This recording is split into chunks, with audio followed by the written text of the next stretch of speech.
Assalamualaikum warahmatullahi wabarakatuh. Kawan, inilah pembatalan pengesahan revisi Undang-Undang Pilkada oleh DPR adalah kemenangan rakyat dan akal sehat.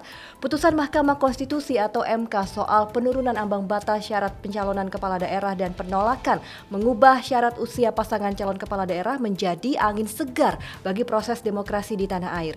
Putusan itu juga wujud dari harapan rakyat bahwa institusi yang menjaga kedaulatan mereka masih bekerja.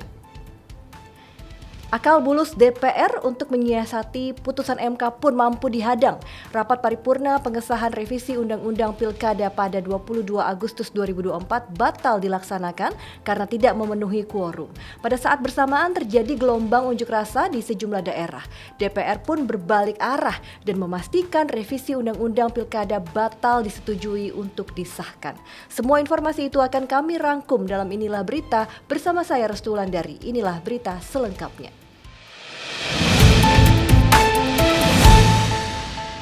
Pembatalan pengesahan revisi Undang-Undang Pilkada oleh DPR adalah kemenangan rakyat dan akal sehat. Sebelumnya DPR mengagendakan rapat paripurna untuk mengesahkan revisi undang-undang yang poin utamanya menganulir dua putusan Mahkamah Konstitusi atau MK, yakni soal ambang batas pencalonan kepala daerah dan penetapan syarat usia pasangan calon kepala daerah.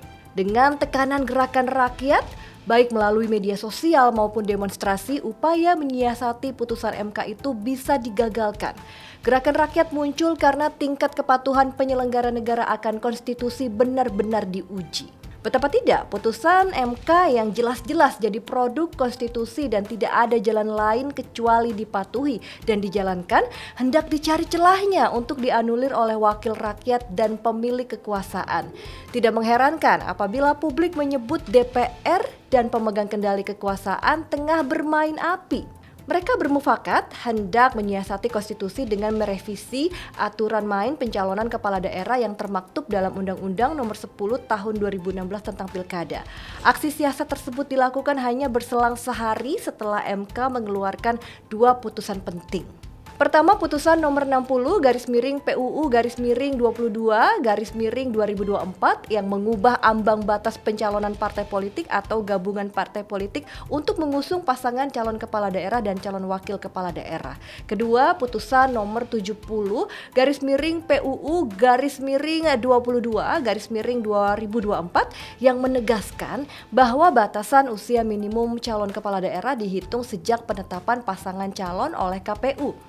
Maka hasrat menggebu-gebu untuk mengesahkan revisi Undang-Undang Pilkada itu dijawab dengan gerakan massa sipil di berbagai wilayah di tanah air. Gerakan rakyat dari berbagai elemen itu umumnya menilai telah terjadi pembangkangan dan pembegalan terhadap konstitusi. Mereka yang selama ini diam, mengamati dan pasrah seperti mendapatkan energi untuk bergerak kembali karena syahwat mengakali konstitusi itu tidak bisa lagi ditoleransi. Penyiasatan konstitusi itu sudah mengancam demokrasi, ketaatan bernegara, dan mengancam masa depan bangsa. Tak bosan kita terus gaungkan bahwa tidak ada ruang bagi putusan MK yang bersifat final dan mengikat itu untuk ditafsirkan kembali. Pemerintah dan DPR semestinya paham betul bahwa satu-satunya ruang yang ada hanyalah menaati dan melaksanakan putusan itu sepenuhnya. Putusan MK bersifat eksekutorial atau langsung dieksekusi dan erga omnes atau mengikat untuk semua pihak tanpa terkecuali. Semua pihak termasuk dalam hal ini DPR, KPU, Bawaslu, partai politik, pemerintah maupun masyarakat harus tegak lurus mematuhi isi putusan MK itu. Pemerintah dan DPR juga pasti tahu bahwa keputusan MK terkait dengan pilkada tidak dapat dibatalkan oleh DPR, pun mestinya tidak dibatalkan dengan revisi undang-undang. Bila pemerintah dan DPR bersikukuh memutar haluan putusan MK akan muncul kekacauan aturan, ketidakpastian hukum, dan perlawanan tiada henti dari rakyat yang merasa hak mereka memperoleh calon pemimpin yang mereka kehendaki terus diamputasi. Revisi itu bila tetap dilanjutkan berpotensi menimbulkan sengketa antar lembaga negara seperti MK versus DPR yang berkepanjangan. Jika terus berlanjut, kondisi itu akan sangat merugikan seluruh elemen masyarakat karena sangat kontraproduktif dan menimbulkan kerusakan kehidupan bernegara. Berbagai kekhawatiran itulah yang membuat gerakan rakyat bermunculan, baik di dunia maya maupun aksi turun ke jalan. Tekanan rakyat pun tidak sia-sia. DPR sebagaimana dinyatakan oleh Wakil Ketua Sufmi Dasko Ahmad akhirnya mengikuti putusan MK. Wakil rakyat yang terus ditekan oleh rakyat akhirnya mengikuti kehendak rakyat.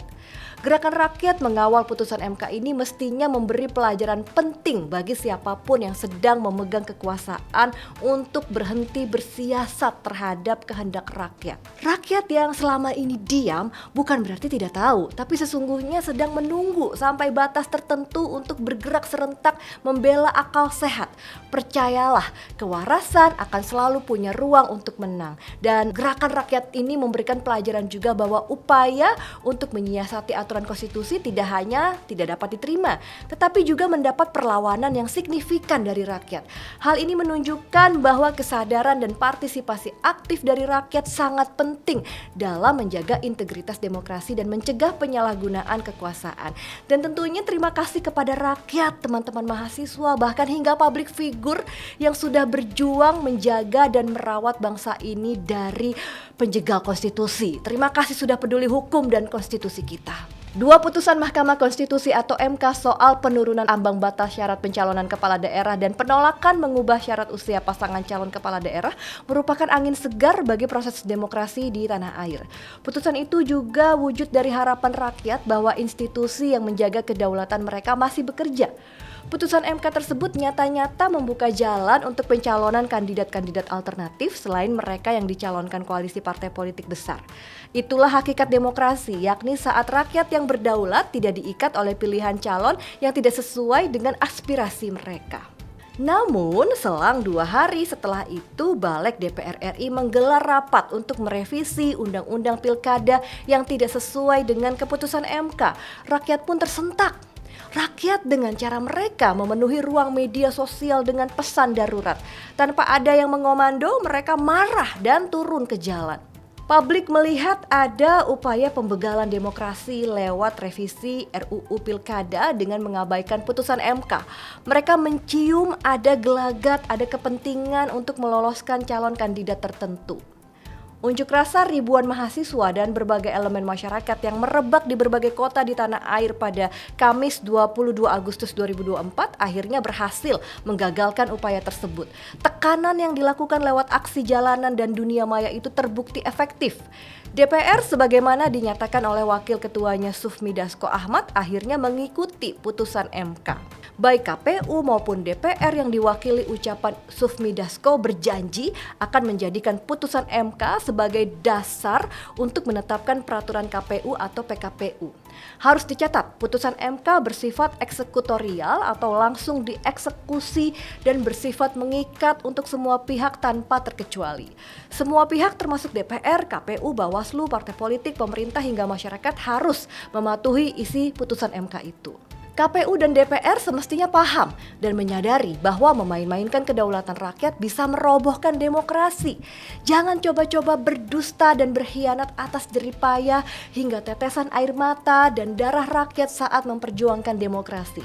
Sebagai wakil rakyat tidak semestinya mereka melawan kehendak rakyat demi mementingkan kelompok atau golongan tertentu. Unjuk rasa yang dilakukan di berbagai elemen di masyarakat di berbagai kota selama 2 hari kemarin hanyalah percikan kecil kemarahan mereka yang selama ini terpendam. Terlalu banyak yang dipertaruhkan jika amarah publik berubah menjadi anarki. Ingat kata pepatah, jangan coba-coba bermain api jika tak ingin terbakar sendiri. Kita sangat berkehendak kehidupan demokrasi kembali pada relnya yang sejati, maka dari itu patuhi saja putusan Mahkamah Konstitusi. Dan kita berharap setelah aksi unjuk rasa kawal putusan MK kemarin sudah tidak ada lagi nih yang mengacak-ngacak konstitusi kita. Pokoknya rakyat kawal terus, jangan sampai lengah ya. Rencana revisi keempat Undang-Undang Pilkada sudah bermasalah sejak dalam pikiran sehingga suka-suka menerabas semua batas kepatutan. Jauh lebih bermasalah lagi ketika tujuan awal tiba-tiba dikudeta untuk melawan putusan Mahkamah Konstitusi atau MK. Nama resminya adalah Rancangan Undang-Undang atau RUU tentang perubahan keempat atas Undang-Undang Nomor 1 Tahun 2015 tentang pemilihan gubernur, bupati dan wali kota.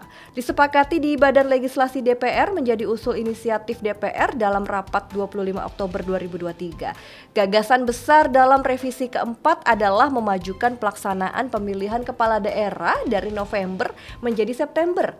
Tujuan tersurat adalah agar pelantikan serentak kepala daerah pada Januari 2025. Tujuan terselubungnya adalah pilkada digelar pada masa pemerintah sekarang sehingga memuluskan langkah calon kepala daerah tertentu. Tujuan terselubung itulah yang mendorong Balik DPR membahas revisi keempat Undang-Undang Pilkada pada masa reses.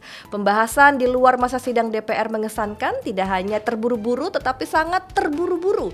Balik DPR telah mengesampingkan kewarasan dalam bertata negara sebab pembahasan itu tidak genting-genting amat. Pengesahan revisi keempat Undang-Undang Pilkada menjadi usul inisiatif DPR diambil dalam rapat paripurna pada 21 November 2023. Hanya fraksi PKS yang menolak. Poin ke-8 penolakan PKS adalah percepatan pelaksanaan pilkada dari November menjadi September akan menimbulkan prasangka dan kegaduhan masyarakat.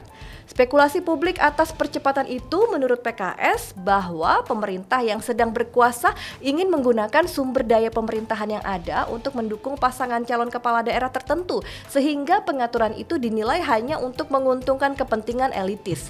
Sayangnya, PKS tidak konsisten mengawal sikap penolakan itu.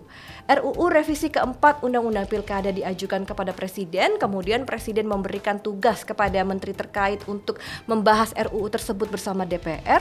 Presiden Joko Widodo mengirim surat kepada DPR pada 22 Januari 2024, surat bernomor R02-Pres-01-2024 itu menugasi Menteri Dalam Negeri, Menteri Keuangan, dan Menteri Hukum dan HAM untuk mewakili pemerintah dalam pembahasan RUU tersebut.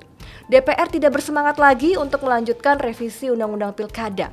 Alasan mereka, Mahkamah Konstitusi mengeluarkan putusan nomor 12/PUU-22 tahun 2024 pada 29 Februari 2024. Isi putusan MK adalah pilkada harus digelar sesuai dengan jadwal yang sudah ditetapkan dalam Undang-Undang nomor 10 tahun 2016 tentang pilkada, yakni pada November 2024.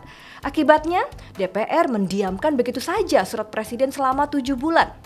Tiba-tiba saja DPR mengagendakan rapat konsultasi pengganti rapat Badan Musyawarah atau BAMUS pada 20 Agustus 2024.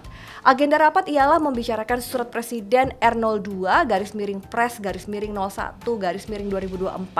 Rapat itu diinisiasi Wakil Ketua DPR Sufmi Dasko Ahmad. Rapat konsultasi itu ditindaklanjuti dengan rapat Balik pada 21 Agustus 2024. Ada 3 agenda pada hari itu, yaitu rapat dengan pemerintah dan DPD, rapat panja, dan rapat kerja dengan pemerintah dan DPD untuk pengambilan keputusan atas hasil pembahasan RUU Pilkada. Total Balik rapat selama 7 jam sejak pukul 10 waktu Indonesia Barat sampai pengambilan keputusan atas RUU Pilkada untuk dibawa ke rapat paripurna. Revisi Undang-Undang Pilkada itu tercatat sebagai yang tercepat dalam sejarah pembahasan rancangan undang-undang. Gerak cepat DPR hanya dipicu satu sebab, yaitu sehari sebelumnya, tepatnya pada 20 Agustus 2024, MK mengeluarkan 2 putusan, yakni putusan nomor 60/PUU-22/2024 yang mengubah ambang batas pencalonan kepala daerah, serta putusan nomor 70/PUU-22/2024 yang menegaskan syarat usia calon kepala daerah. Pembahasan RUU Pilkada dibalik pada 21 Agustus 2024 bisa dikatakan sebagai pembelokan arah revisi keempat RUU Pilkada. Terdapat 496 poin dalam daftar inventarisasi masalah atau DIM RUU Pilkada. Perinciannya adalah 496 tetap, 336 perubahan redaksional, 7 perubahan substansi, dihapus 4 dan usul baru 140. Akan tetapi yang dibahas di Balik hanya 2 isu terkait dengan putusan MK. Semangat rapat Balik DPR adalah perlawanan atas putusan MK. Karena itulah Balik menghidupkan kembali ketentuan ambang batas pencalonan kepala daerah yang telah dinyatakan inkonstitusional oleh MK. Balik juga menyepakati aturan syarat usia calon kepala daerah dihitung sejak pasangan calon terpilih dilantik. Putusan MK dilawan karena ada kepentingan yang terusik. Pertama, putusan nomor 60/PUU-22/2024 berpotensi mengubah peta pilkada tanpa kotak kosong. Kedua, putusan nomor 70 garis miring PUU garis miring 22 garis miring 2024 berpotensi mengeliminasi keikutsertaan calon yang belum genap berusia 30 tahun pada saat pendaftaran yang dimulai pada 27 Agustus 2024. Akal bulus menyiasati putusan MK mampu diadang. Rapat paripurna pengesahan revisi Undang-Undang Pilkada pada 22 Agustus 2024 batal dilaksanakan karena tidak memenuhi quorum. Pada saat bersamaan terjadi gelombang unjuk rasa di sejumlah daerah. DPR pun berbalik arah dan memastikan revisi Undang-Undang Pilkada batal disetujui untuk disahkan. Pada mulanya DPR penuh akal bulus untuk merevisi Undang-Undang Pilkada seturut kepentingan sesaat. Kini DPR memperlihatkan sikap kenegarawanan karena menerima keputusan MK sebagai bagian dari kesejatian demokrasi yang sehat. Dan ya memang seharusnya DPR seperti itu, bersikap kenegarawan. Karena DPR itu kan dipilih oleh rakyat, jadi jangan malah menghancurkan rakyat. Karena rakyat Indonesia menginginkan wakil yang paham bernegara. Kalau tidak ya bubarkan saja DPR. Kalau menurut kawan inilah gimana? Tulis ya di kolom komentar. Demikian inilah berita kali ini, jangan lewatkan inilah berita berikutnya. Selalu ingat juga ya untuk like, komen, dan juga subscribe. Anda pun juga bisa ikuti update berita harian lainnya seputar politik, nasional, olahraga, sains dan teknologi hingga informasi hiburan serta gaya hidup hanya di inilah.com. Saya Restu Landari, sampai jumpa dan wassalamualaikum warahmatullahi wabarakatuh.